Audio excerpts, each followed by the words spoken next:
오늘은 애통하는 자는 복이 있나니 그들이 위로를 받을 것이며 라는 말씀을 같이 생각해 보고자 합니다.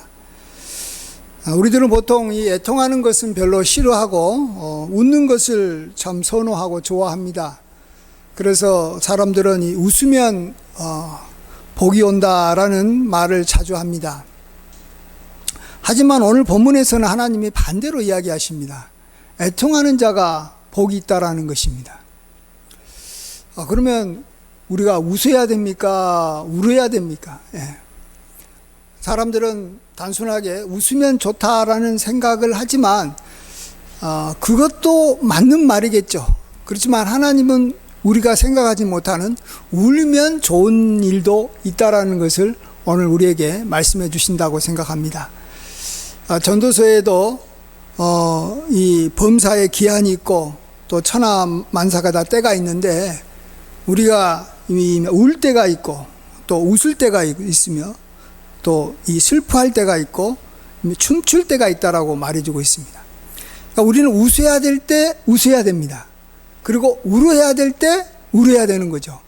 그러니까 우리는 딱 이렇게 마음속에 웃는 것이 좋다라고 딱 마음에 정하면 안 됩니다.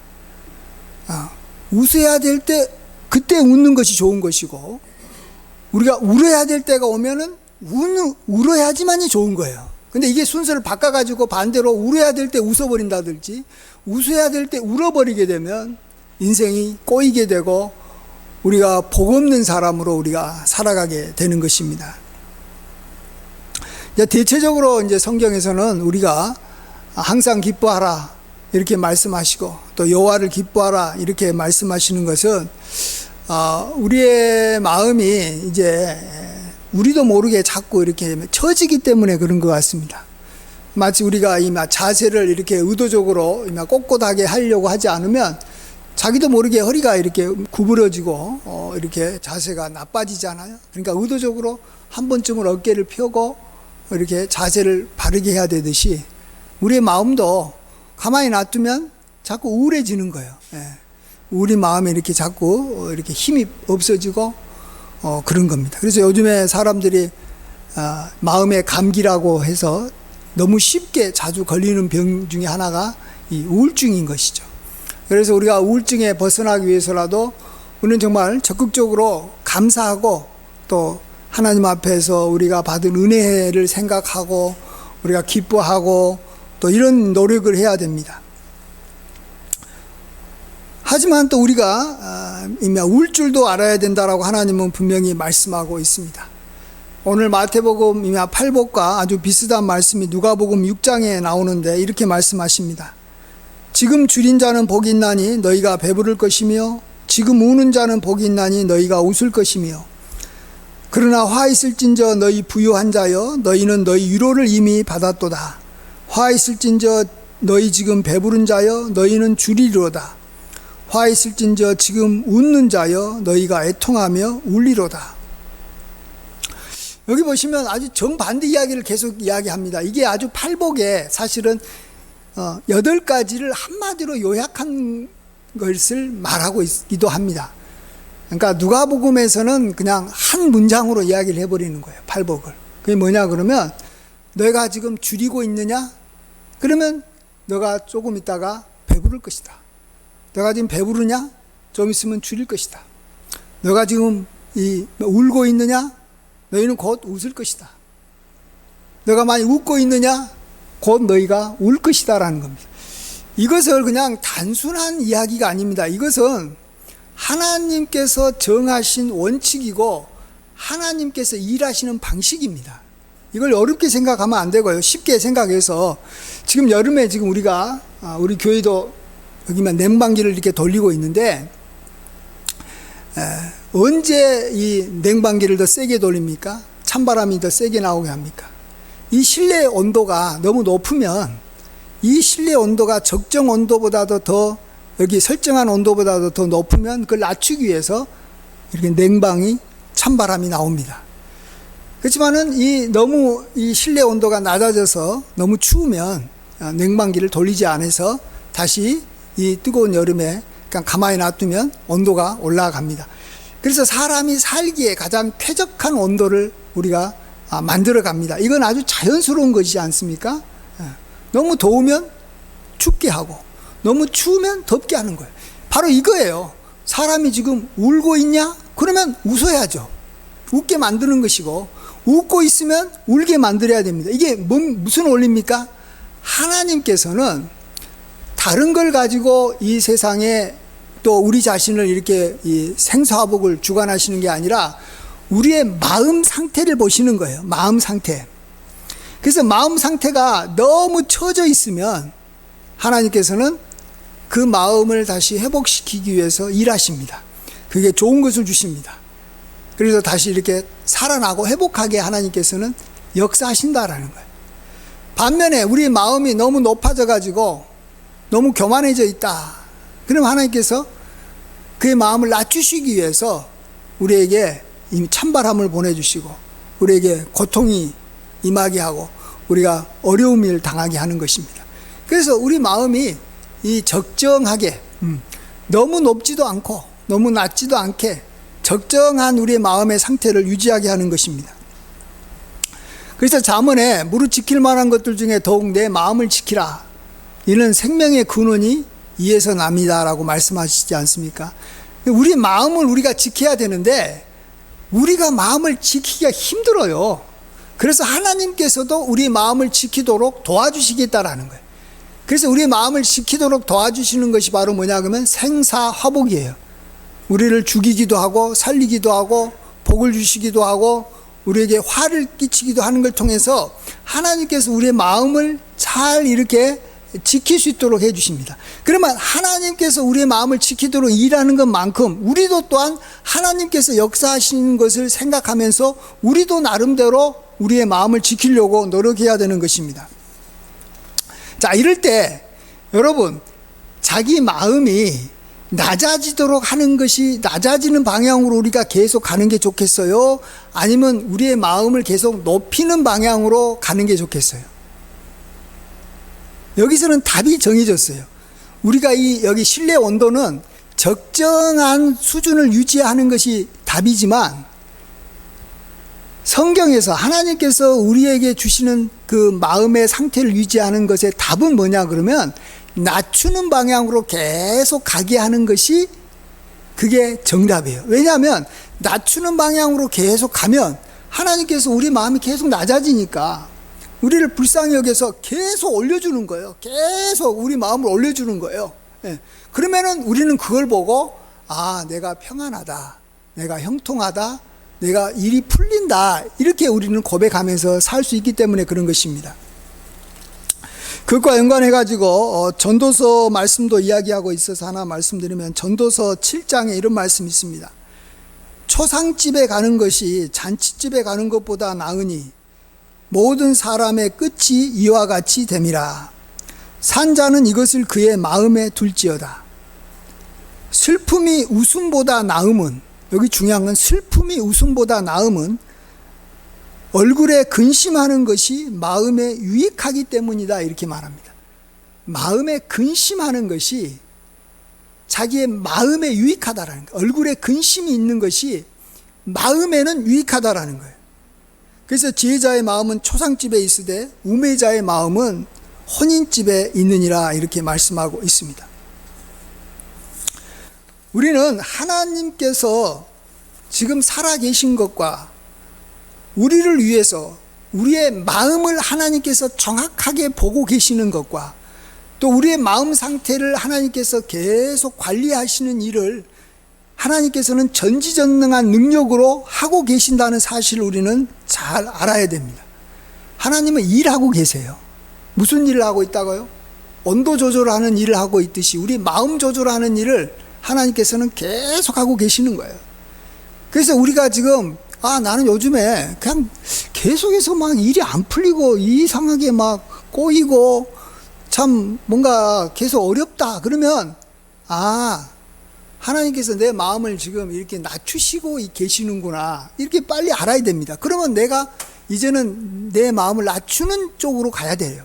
애통하는 그러한 것을 찾아야 된다라는 거예요. 울 일을 찾아야 되는 거예요. 예. 근데 여기서 나는 괜찮아. 뭐 그래도 뭐 잘 될 거야. 뭐 쪽 지금은 어렵지만 뭐 좋은 일이 오겠지. 이렇게 가버리면 하나님께서는 지금 마음을 낮추려고 했는데 계속 자기가 나는 낮추지 않고 계속해서 막 높이려고 하니까 하나님하고 부딪히는 거예요. 그래서 우리는 이 하나님하고 이렇게 이 밀당을 아주 잘해야 됩니다. 밀고 당기는 것을 하나님과 우리는 이렇게 잘해야 돼요. 하나님과 우리는 같이 동행하고 있거든요. 하나님과 우리는 하나에 있으면 짝이 돼가지고 같이 활동하고 있는 존재예요. 우리들은. 우리 혼자만 어떤 일을 하는 게 아니라, 또 하나님은 또 하나님 혼자만 일하시는 게 아니라, 하나님은 우리의 상태를 보고 우리의 마음 상태를 보고 일하시고, 또 우리는 하나님께서 우리에게 역사하시는 걸 보고 또 거기에 맞추어서 우리는 어떤 일을 계속 해 나가야 된다라는 것입니다. 근데 하나님은 딱 보시는 것은 하나예요. 내가 잘 되는 것을 원하시는 것도 아니에요. 또 하나님께서 내가 못 되는 것을 원하시는 것도 아니에요. 뭘 보신다고요? 우리의 마음 상태를 보시는 거예요. 마음 상태. 마음이 어느 정도 낮아지기를 하나님께서는 굉장히 원하시고 계신다라는 거예요. 예. 낮아지는 마음, 이걸 하나님은 굉장히 좋아하십니다. 그래서 쉽게 무릇 자기를 자꾸 높이려고 그러면 하나님은 무조건 낮추시는 거예요. 그의 상태가 현재 불행하냐 뭐 행복하냐, 하나님께서는 그거 보시지 않는 거예요. 높아지고 있냐? 무조건 낮추는 겁니다. 낮춰지고 있느냐? 무조건 높이십니다. 이건 뭐 그 사람 상태나 뭐 우리의 뭐 마음 상태, 뭐 우리 강구 전혀 이건 보지 않습니다. 하나님은. 그렇기 때문에 우리는 방향은 딱 하나예요. 그냥 낮추는 방향으로 계속 가면 되는 거예요. 성경에 보시면 이런 일 때문에 하나님께서 이렇게 역사하시는 일들이 참 많아요. 우리의 삶 속에서도 많지만 성경에서도 굉장히 많아요. 이거 찾으면 뭐 한두 끝도 없이 많겠지만, 뭐 하나 예를 들어서 구약 시대에 다니엘 시대, 이마 느부갓네살이라는 왕이 있었습니다. 그 왕에게 하나님께서는 한번 꿈을 미리 보여주셨는데, 그건 이제 땅 중앙에 큰 하늘에까지 닿는 어마어마하게 큰 나무를 보여주시고, 그에게 많은 열매도 있고 막 새들도 와서 짐승도 거하는 큰 땅끝에서까지 보이는 어마어마하게 큰 나무를 보여주셨는데, 갑자기 하늘에서 소리가 나서 그 나무를 잘라라는 거예요. 가지를 잘라서 여기 구루터기만 남겨라. 그리고 그것에다가 이렇게 막 이렇게 쇠로 감고 또 이렇게 짐승도 다 떠나게 하고, 그래서 완전히 나무가 잘라지게 만듭니다. 나중에 그것을 이제 다니엘이 해석하고 난 다음에 나중에 12달, 1년 후에 무슨 일이 벌어졌냐 그러면, 그가 자기가 사는 바벨론 도성에 이 옥상을 거닐다가, 지붕을 거닐다가 갑자기 자기가 이룬 이 도시가 어마어마하게 크고 광대하잖아요. 그러니까 뭐라고 자기도 모르게 이야기했냐 그러면, 이것으로 내 위엄의 영광이 나타났구나. 내 능력과 권세로 내가 이 도시를 건설했구나. 그게 틀린 말은 아니에요. 사실이에요. 근데 그 말을 하는 그 순간 하늘에서 역시 소리가 나서, 이제 너는 왕위에서 내려와라. 너는 사람에게 쫓겨서 너는 이제 짐승의 들판에 있는 짐승처럼 살게 될 것이다. 너는 미쳐버릴 것이고, 그래서 사람들이 너를 다 싫어하고, 너의 이 머리털은 독수리 같이 되고, 너의 발톱은 이렇게 새 발톱처럼 되고, 너는 이 소처럼 풀을 먹고 7년을 지낼 것이다.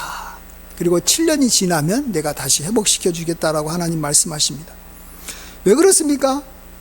그의 마음이 높아졌기 때문에 그래요. 그 말을 했기 때문에 그런 거예요. 근데 하나님은 다 그걸 이미 이전부터 알고 계시고 조심해라라고 했는데, 그가 조심하지 않으니까 자기를 높였다가 바로 낮아지는 것입니다. 하나만 더 예를 들면 히스기야 왕도 그런 왕 중에 하나인 것을 보게 됩니다. 히스기야 왕은 참 하나님께서 다윗처럼 아주 정직하고 훌륭한 왕이다라고 말합니다. 근데 히스기야 왕의 그 일대기를 보면 참 재밌어요. 좋은 일도 많이 일어나지만 어려운 일도 참 많이 일어나는 왕입니다. 근데 히스기야가 왕이 됐을 때 한 가지 좀 우리가 좀 주목해야 될 것은, 왕이 됐을 때 그가 참 잘했어요. 뭘 잘했냐 그러면 종교개혁을 해가지고 성전을 깨끗하게 만들고 사람들이 이렇게 막 율법을 잘 지키게 하고 또 우상을 제거하는 일을 하면서 이렇게 이미 6월절도 그동안에 안 지키던 걸 잘 지키게 했습니다. 자, 그러면 하나님께서 복을 내리실 것 같죠? 예? 잘했으니까. 근데 그게 아니에요. 갑자기 그가 왕이 된 지 여기 3년 만에 이 잘하고 있었는데 저 북쪽에 있는 북이스라엘이 아수르에 의해서 완전히 나라가 그냥 없어져 버린 거예요. 그러니까 아수르가 지금 가까이 와가지고 아주 강대국이 돼가지고 주변 나라를 다 지금 여기만 삼키고 있는, 그래서 그 나라도 굉장히 위기 상황이 온 거예요. 여러분, 우리가 주님을 위해서 참 교회를 위해서 헌신하고 내가 참 열심히 살았다는 것만으로 우리에게 좋은 일이 생길 거라 생각하면 안 됩니다. 그럼에도 불구하고 마음이 낮아져야 되는 거예요. 근데 우리는 대체적으로 주님을 위해서 열심히 살고 교회에 헌신하고 이렇게 참 하게 되면 자기도 모르게 마음이 높아지는 거예요. 우리는 그걸 보고 뭐라 그럽니까? 영적 교만이라 그러는 거예요. 그러면은 이게 하나님께서 그의 마음을 무조건 높으니까 낮춰야 되니까 어려움이 올 수밖에 없는 거고, 주변에 강대국을 만들어 가지고 우리도 우리보다 더 강한 저 북이스라엘도 망했는데 우리나라도 망할 수도 있겠구나 하면서 위기감과 긴장감 가운데 살게 하신다라는 것입니다. 그러다가 정말로 여기 8년 후에 진짜로 아수르가 이 느부갓네살 왕이 있는 남유다를 이렇게 침공해 와가지고 다른 도시 다 점령하고 예루살렘까지 포위를 해가지고 막 이제 곧 점령하려고 그럽니다. 얼마나 고통스럽습니까? 이럴 때 어떻게 합니까? 히스기야가 하나님 앞에 기도합니다. 하나님 좀 살려달라고. 눈물로 기도할 때 하나님께서는 이미 천사를 보내주셔서 하룻밤에 그 아수르 군대 여기 18만 명을 그냥 하나님께서 쳐서 이 아수르 왕 사네립이 다시 다 물러나게 합니다. 그래서 어려움이 왔지만 또 하나님 앞에 간구하면 하나님께서 기적을 베풀어 주셔서 살려주시는 거죠. 근데 이제 그 일이 있고 또 한 1년 뒤에 이 왕이 또 이미 죽을 병이 든 겁니다. 예. 그렇게 참 힘있게 살았는데 또 병이 드니까 병이 들어서 그냥 병이 아니라 죽을 병이에요. 죽을 병. 그래서 너는 이제 삶을 정리하고 이제 죽을 준비를 해라라는 말을 들었는데, 그때 또 이 히스기야가 가만히 있지 않고 또 하나님 앞에 매달립니다. 이럴 때 어떤 사람은 예 알겠습니다 하고 그냥 그걸 갖다가 그냥 그대로 받아들일 사람도 있지만, 이 히스기야는 그렇지 않았어요. 하나님 앞에 열심히 기도하니까 하나님께서 다시 또 이사야 선지자를 통해서 내가 너의 생명을 15년 동안 더 연장시켜 주겠다 해가지고 왕이 된 지 15년 만에 일이 벌어졌으니까 15년을 더 연장시켜서 거의 30년 가까이 왕으로서 이렇게 통치하며 살게 해 주십니다. 근데 또 이 병이 낫고 난 다음에 또 일이 터집니다. 좋은 일이 생겼잖아요. 병도 낫고 15년 동안이나 생명이 연장됐는데. 그래서 이제 바벨론 이 사신이 와가지고 축하해 주는 거예요. 병이 나은 것을 축하드립니다. 근데 여기까지는 뭐 좋은데, 이 히스기야 왕이 그 바벨론 사신들에게 그들이 요구하지도 않았는데 자기 나라에 있는 모든 보물 창고들을 다 보여주는 거예요. 하나도 빠짐없이. 왜 그랬어요? 자랑하려는 거예요. 자랑하려는 거예요. 그러니까 하나님께서 바로 또 이사야 선지자를 통해서 야, 너희 나라가 저 아수르의 나라에 저 멀리 있어가지고 전혀 이미 쳐들어올 것 같지 않는 저 아수르라는 나라에 의해서 너희 나라가 이제 고통을 당할 것이고 너희 자녀들이 포로로 잡혀서 그곳에 가서 참 이렇게 내시로 지낼 것이다. 이런 정말 그 나라에 대한 어떤, 나라가 계속 부강하지 않고 그렇게 고통 가운데 어려움을 당할 것이다라고 됩니다. 왜 그렇습니까? 마음이 높아졌기 때문에 그런 거예요. 히스기야만 높아진 게 아니라 그 나라 전체가 다 마음이 높아진 거예요. 예. 그러면 또 하나님께서 그 마음을 낮추시기 위해서 또 나라를 보내서 어려움이 오게 되는 것입니다.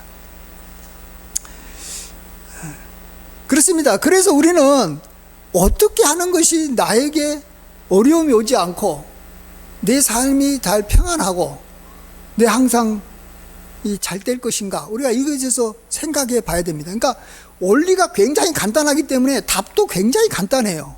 그건 뭐라고요? 우리는 애통할 일을 찾아서 자꾸 내 마음을 자꾸 낮추기만 하면 되는 거예요. 그건 우리가 해야 될 일이에요. 내 마음을 지키는 방법이에요.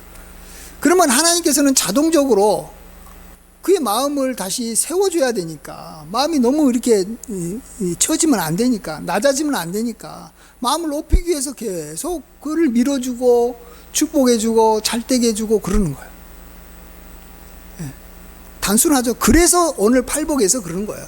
애통하는 자는 복이 있나니 그들이 위로를 받을 것이며. 예. 이 원리가 나온 거예요. 거기서 이 하나님께서 주시는 귀한, 정말로 이 복이 약속된 그러한 방법을 우리에게 알려주신 거 아니겠습니까?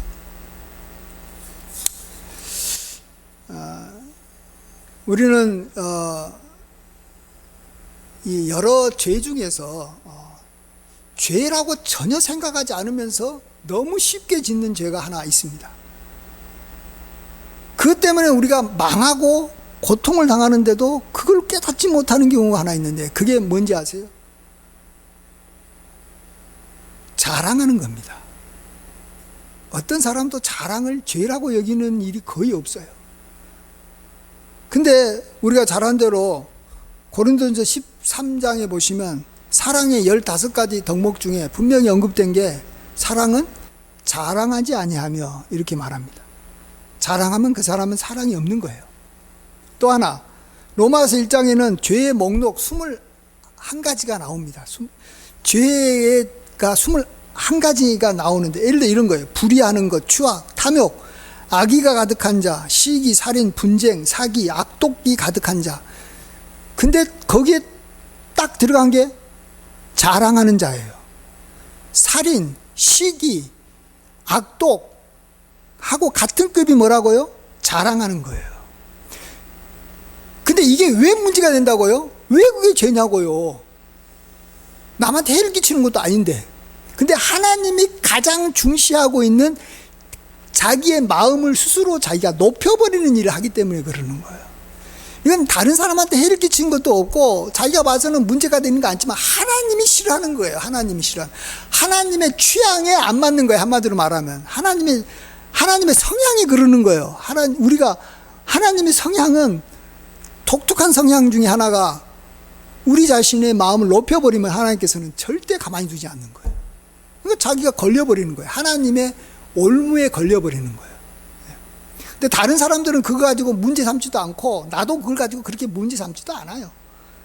근데 하나님은 이걸 문제 삼는 거예요. 그래서 우리가 특별히 살아갈 때 우리 자신을 스스로가 높이는, 자랑하는 일은 한다라는 것은 정말 살인하는 죄와 같은 것이고, 이건 정말 도둑질하는 죄와 같은 것이다라는 개념으로 우리가 좀 바라봐야 됩니다.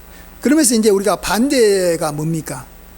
자기를 낮추는 걸로 애통하는 것인데, 이 애통하는 것이 우리를 이렇게 살린다는 것을 좀 아셔야 됩니다.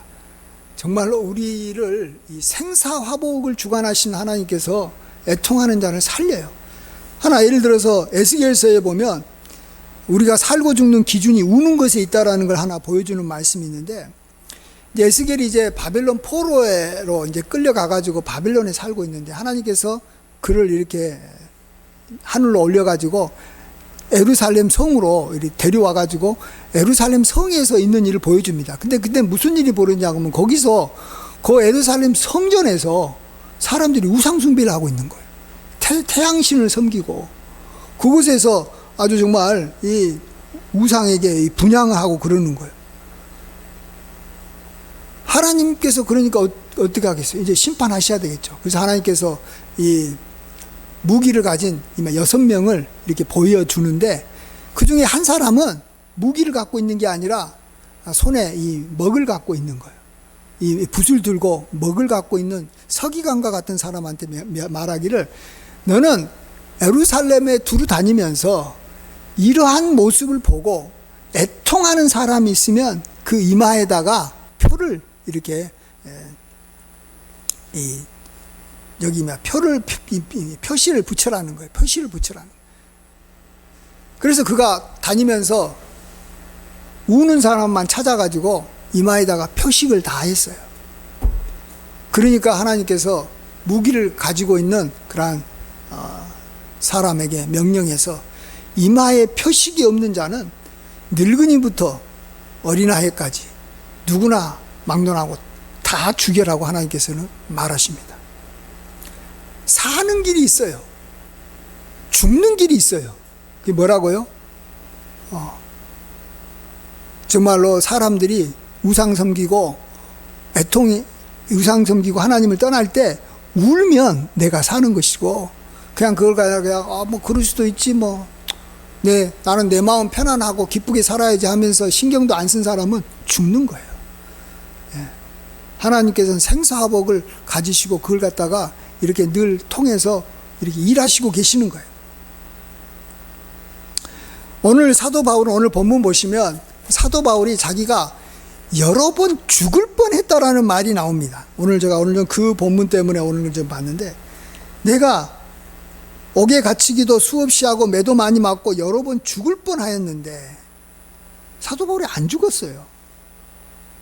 보통 이 정도 되면은 죽을만 해요.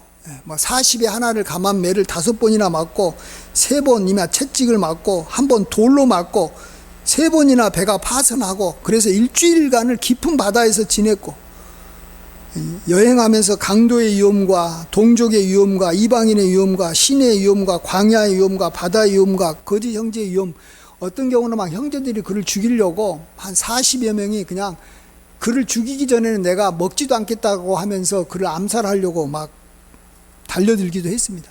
그럼에도 불구하고 사울은 안 죽습니다. 그런 것 때문에 죽지는 않아요.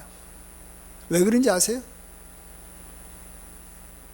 그는 자기 자신의 상황이 계속해서 어렵다라는 것을 알고 그 상황으로 인해서 그 마음이 낮아진 거예요.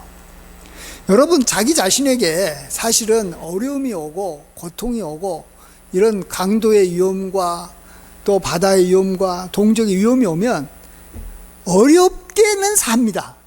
그렇지만 죽지는 않습니다. 어렵게 산 사람들은 그 때문에 힘들어요. 여러분, 그러나 어렵게 살더라도 살아야 되잖아요. 그렇죠? 내가 어렵다는 것만 그렇게 어려운 것이 그렇게 나쁜 것은 아니에요. 그 어려운 것이 내 마음을 낮추게만 한다면, 내가 어려운 일을 가지고 그걸로 인해서 내 마음이 낮아지고, 나는 참 연약하고 나는 참 약하구나, 나는 참 힘들구나 라는 것을 느끼면서 살아갈 수 있다면, 여러분, 그것을 그렇게 나쁘게 보면 안 돼요. 환경이 좋다고 좋은 게 아니에요. 환경이 좋아가지고 내 마음이 높아져 버리면 하나님께서 그 사람을 죽일 수도 있고 그 다음에 큰 어려움이 닥쳐올 수도 있는 거예요. 하나님은 반드시 일하시는 분이에요. 밤낮으로 일하시는 분이 가만히 놔두지는 않아요, 절대로. 그렇기 때문에 우리는 어려움이 오는 것을 기뻐해야 되는 거예요. 이건 내 마음 상태가 낮아지게, 내 스스로 내 마음을 낮추기가 굉장히 힘들기 때문에 내가 여러 가지 어려움들을 하나님께서 허락해 주시는구나. 그래서 내가 좀 마음을 낮추면 살게 해 주시니까 이제 나에게는 좋은 일만 있을 것이다, 이제는 좋은 일이 생길 것이다 라는 거죠. 그렇죠? 그 다음부터는 하나님께서는 사도 바울을 통해서 어마어마하게 큰 일을 많이 행하시지 않습니까? 많은 기적도 일어나고 많은 사람들이 주님께 돌아오고 막 하나님의 영광을 위해서 사도 바울처럼 크게 쓰임받는 사람이 없잖아요. 하나님께서 그를 위로해 주시고 늘 격려해 주시고 보호해 주시잖아요. 그 다음에 사도 바울을 살리고 그가 하나님의 위로를 받으면서 복되게 살았던 이유 중에 하나는 뭐냐 그러면, 자기 속에 눌리는 일이 있으니 곧 교회를 위하여 염려하는 것이다 라고 말하고 있습니다. 교회를 위해서 염려하는 것이에요. 교인들 중에는 약한 자가 있는 거예요. 그렇죠? 그러니까 그 약한 자를 보면서 자기도 약해진 거예요. 그의 마음을 자기도 이해해 주면서 자기도 스스로 약해지고, 또 교회 중에서 이렇게 시험 당해가지고 이렇게 넘어진 자가 있을 때 마음이 안타까워서 막 애타해하는 거예요. 그래서 그는 굉장히 약하게 살았습니다. 약한 거예요. 자기는 강해요. 자기는 강하지만 자기는 범사에 자기는 일체의 모든 것을 잘 감당할 수 있는 비결을 알고 있어요. 그는 가난에 처할 줄도 알고 풍부에 처할 줄도 알고, 나는 배고픔도 감당할 수 있고 배부름도 감당 다 하는 그런 사람이에요, 사도 바울이. 그럼에도 불구하고 사도 바울은 약했습니다. 교회를 생각할 때마다, 교회가 약하니까, 성도들이 생각할 때마다 약하니까, 그래서 그 마음을 사도 바울은 지키는 거예요. 교회에 있는 성도들이 어렵게 살아도 그런가 보다 하고 그냥 내버려 두면 자기는 정말로 살 길을 놓쳐버리는 거예요. 자기가 어려운 성도 찾아가서 불쌍히 여기고 함께 울어주면 자기가 사는 길이에요. 그게 내가 살고 싶어 사는 거예요. 그래야지만이 하나님 앞에서 내가 계속해서 위로를 받고 하나님이 지켜주시니까 그러는 거예요. 그래서 우리는 그렇습니다. 우리는 정말 환경이 어려우면 어려운 대로 좋아요. 그게 마음을 우리가 이렇게 여기 낮출 수 있으니까, 어렵다는 환경만 보시지 말고 내 마음 상태를 낮출 수 있다라면 무조건 좋은 거예요. 근데 이제 하나님께서 복을 주셔가지고 내가 자꾸 낮추니까 하나님께서 나에게 복을 줘가지고 어려움이 없게 하시는 거예요. 내가 건강도 하지, 자녀들도 잘 되지, 또 내가 하는 일이 다 형통한 거예요. 자, 이랬을 때는 어떻게 해야 될 것 같아요? 그러면 이제 굉장히 두려워지는 거죠. 왜냐하면 그걸로 인해서 내 마음이 높아지니까. 그러면 또 나에게 어려움이 올 거 아니에요. 그럴 때도 방법이 있어요. 제가 정말 하나님 앞에서 정말 범사가 형통하면서도 계속 형통함을 누리는 사람들을 보면서 왜 저럴까 관찰하고 연구해 본 결과 뭐냐 그러면 자기는 잘 되는 거예요. 그런데 이 사도 바울처럼 교회를 보니까, 교회 성도를 보니까, 한국 교회를 보니까 이게 너무 어려운 사람도 많고 장래가 어렵고 힘든 거예요. 그럴 때 자기 자신의 마음이 참 아파하는 거예요. 교회의 그러한 약함과 교회의 그러한 어려운 걸 보면서 정말로 사도 바울처럼 염려하는 거예요. 근심하는 거예요. 그러면 그걸로 인해서 마음이 약해지는 거예요. 그러면 하나님께서 그를 위로하시겠죠. 높여주겠죠. 그러니까 자기도 문제가 없음에도 불구하고 계속해서 잘 되는 거예요. 더 잘 되는 거예요. 근데 그의 마음 상태는 계속해서 교회로 인해서 염려하고 근심하니까 항상 낮아져 있잖아요. 그러니까 계속 잘 되는 거예요. 근데 또 어떤 분은 그렇죠. 자기도 잘 되고 사업도 잘 되고 자녀도 잘 되고 자기가 있는 교회도 잘 되는 거예요. 그냥 교회도 그냥 문제 없고 부흥하고. 자, 그러면 어떻게 해야 돼요? 이때도 굉장히 위험한 상태가 되겠죠. 그러니까 그는 어떻게 해요? 이제 눈을 들어서 세상을 보는 거예요. 세상 사람들을 보니까, 안 믿는 사람들을 보니까 정말로 그들이 저렇게 살다가는 지옥 가는데, 저렇게 죄 짓다가는 이 세상에 하나님의 재앙이 임하는데 하면서 이 죄 많고 이 정말로 이 어두운 이 세상 사람을 보면서 마음이 안타깝고 근심이 되고 걱정하는 거예요. 어떻게 해서든지 저 사람들을 복음을 전해서 정말로 주님께로 인도해야 되는데, 이런 마음으로 살아가면 내 마음이 낮아지잖아요. 그러니까 그 사람은 교회도 부흥하고 자기 일도 잘 되고 자녀도 잘 되는데도 불구하고 망하지 않아요. 왜요? 세상 사람들을 보면서 마음이 낮아져 있으니까, 그들 불쌍히 여기는 마음을 갖고 낮아지니까. 그렇습니다. 그래서 우리는 어쨌든 하나님은 우리를 보면서 우리 상태가 현재 어려우니까 하나님께서 나를 이렇게 좋게 해줄 것이다, 이렇게 생각하면 안 됩니다. 하나님 우리가 행복하게 사느냐? 그런다고 하나님께서 우리를 불행하게 만드시지도 않고, 그 사람이 불행하게 산다고 해서 이제 그 사람 행복하게 살거나 그런 식으로 우리를 이끌어지는 건 아니에요. 그 교회가 어렵다고 하나님께서 회복시켜 주시는 분도 아니고, 교회가 부흥한다고 해가지고 교회를 다시 힘들게 하시는 분도 아니에요. 인생은 세옹지마로만 해석할 수는 없어요. 불행했다가 행복했다가 막 이런 게 아니에요. 우리의 마음 상태에 따라서 움직인다라는 걸 아셔야 돼요. 내 마음이 낮아지면 나에게 좋은 일들이 계속 생길 것이고, 내 마음이 높아지면 그 다음부터는 내가 가난하게 살면 더 가난해지는 것이고, 가난한 사람 중에서도 마음이 높은 사람은 더 가난해지는 거예요. 더 병들어도 마음이 높아지면 더 큰 병이 와요. 왜? 아니 마음을 낮추려고 병을 줬는데 마음이 여전히 높아지네. 그러니까 더 센 걸 줄 수밖에 없는 거예요. 약발이 안 통하니까 더 강한 걸 줄 수밖에 없는 거예요. 그래서 병에, 질병에 온갖 어려움들이 계속 밀려 들어오는 거예요. 예? 그래서 우리는 하나님은 다른 거 보시지 않는구나. 우리는 눈에 보이는 어떤 현상만 보지만 하나님은 보이지 아니하는 내 마음을 보고 계시는구나. 그래서 우리는 무릇 지킬 만한 것보다 더욱 내 마음을 우리가 지키는 데 힘쓰고, 그 마음을 지키는 방향은 애통하는 길로 우리가 가는 겁니다. 예, 애통하는 길로 가서 우리는 복을 받아서 우리는 하나님의 위로를 받기를 바랍니다. 하나님의 위로만 받으면 마음만 위로해 주시는 분이 아니에요. 하나님께서는 마음만 위로해 주시는 분이 아니라 모든 것도 다 좋게 만들어 주시는 거예요. 다 좋게 만들어 주시는 그런 하나님을 늘 일평생 계속해서 경험해 가시면서 사시는 복된 인생 사시길 간절히 축원드립니다. 아멘. 기도하겠습니다. 아버지 하나님, 우리가 하나님의 위로만 받는다면 우리는 다 잘되고 형통하고 웃을 일만 있을 줄 믿습니다.